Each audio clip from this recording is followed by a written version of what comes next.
അസ്സലാമു അലൈക്കും വറഹ്മത്തുള്ളാഹി തആല വബറകാതുഹു. പ്രിയമുള്ള മോമിനാത്തുകളെ, കുറച്ച് ദിവസമായി വരാൻ സാധിച്ചിട്ടില്ല. പരിശുദ്ധമായ മഗ്ഫിറത്തിന്റെ 10 നമ്മിൽ നിന്ന് ഇവിടെ പറയാൻ ദിവസങ്ങൾ മാത്രമേ ബാക്കിയുള്ളൂ. ഇനി നമുക്ക് വരുന്ന ഓരോ രാത്രികളും വളരെ പവിത്രമായ രാത്രികളാണ്. മഹാനായ ഇമാം ഷാഫിഈ റളിയല്ലാഹു അൻഹു പറഞ്ഞ അടിസ്ഥാനത്തിൽ ലൈലത്തുൽ ഖദറൊക്കെ ഉണ്ടാകാൻ സാധ്യതയുള്ള രാത്രിയാണ് ഇനി നമുക്ക് വരുന്നത്.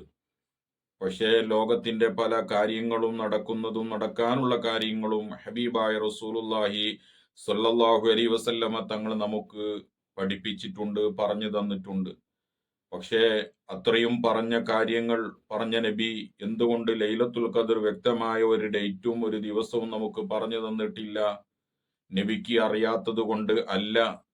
അതിന്റെ പിന്നിൽ ഒരുപാട് കാര്യങ്ങൾ മറഞ്ഞു കിടക്കുന്നുണ്ട്. അത് വളരെ ശ്രദ്ധിക്കേണ്ട വിഷയമാണ്.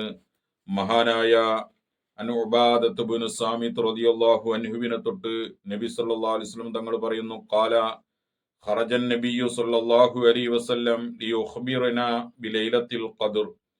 ലൈലത്തുൽ ഖദർ പറയാൻ വേണ്ടി നബി സല്ലല്ലാഹു അലൈഹി വസല്ലമ തങ്ങൾ നമ്മിലേക്ക് വന്നു. ഉബാദത്ത് ഇബ്നു സാമിത്ത് റളിയല്ലാഹു അൻഹു ഉദ്ധരിച്ച ഹദീസാണ്. അദ്ദേഹം പറയുകയാണ്, ലൈലത്തുൽ ഖദർ പറയാൻ വേണ്ടി നബി സല്ലല്ലാഹു അലൈഹി വസല്ലമ തങ്ങൾ ഒരു ദിവസം വേളയിലേക്ക് കടന്നു വന്നു. അങ്ങനെ ഫതലാഹ റജുലാനി മിനൽ മുസ്ലിമീന, ആ സമയത്ത് രണ്ട് മുസ്ലിമീങ്ങളിൽപ്പെട്ട രണ്ട് ചെറുപ്പക്കാർ തർക്കിക്കുകയാണ്. ലൈലത്തുൽ ഖദർ ഇന്ന ദിവസമാണ്, ഇന്ന സമയത്തിലാണെന്ന് പറഞ്ഞുകൊണ്ട് ഇങ്ങനെ തർക്കിക്കുന്ന സമയത്ത് ഫഖാല, നബി സല്ലല്ലാഹു അലൈഹി വസല്ലമ തങ്ങൾ പറഞ്ഞു, ഖർജതു യുഖ്ബിറകും ബിലൈലത്തിൽ ഖദർ. ഞാൻ നിങ്ങളിലേക്ക് വന്നത് ലൈലത്തുൽ ഖദർ വ്യക്തമായി പറയാൻ വേണ്ടിയായിരുന്നു.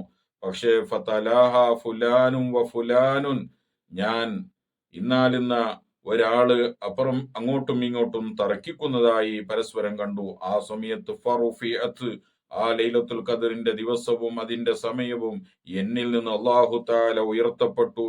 എന്നിട്ട് ഹബീബായ തങ്ങൾ പറയുന്നു, വ അസാ അൻ യകൂന ഖൈറൻ ലക്കും ഫൽതമിസുഹാ ഫിത്താസിയത്തി വസ്സാബിഅത്തി വൽ ഖാമിസത്തി. നിങ്ങൾക്ക് ഏറ്റവും നല്ലത് ലൈലത്തുൽ ഖദർ 29-നും 27-നും 25-ാമത്തെ രാവുകളിലെല്ലാം അഥവാ ഒറ്റയായ രാവുകളിൽ പ്രതീക്ഷിക്കലാണ് ഏറ്റവും നല്ലത്.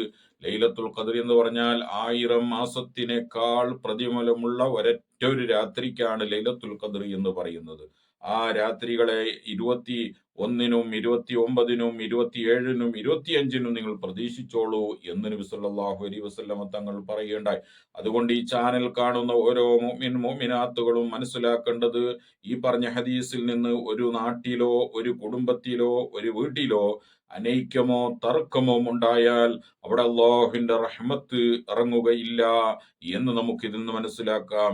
ഏതുപോലെ ഒരു നാട്ടിലോ ഒരു വീട്ടിലോ ഒരു പള്ളിയിലോ മദ്രസയിലോ അനൈക്യം തർക്കമുണ്ടായാൽ തലയിൽ ബ്ലേഡ് വെച്ചാൽ മുടി ഏതുപോലെ പോകുന്നുവോ അതുപോലെ ആ നാട്ടിൽ നിന്ന് അല്ലാഹുവിന്റെ റഹ്മത്തിനെ ദൂരീകരിച്ചു കളയും എന്ന് ഹബീബായ റസൂലുള്ളാഹി സ്വല്ലല്ലാഹു അലൈഹി വസല്ലമ തങ്ങൾ നമുക്ക് പഠിപ്പിക്കുന്നു. അതുകൊണ്ട് ഈ ചാനൽ കാണുന്ന മോമിനാത്തുകൾ ഇനിയുള്ള ഓരോ രാത്രികളും ലൈലത്തുൽ ഖദറിനെ പ്രതീക്ഷിക്കുക.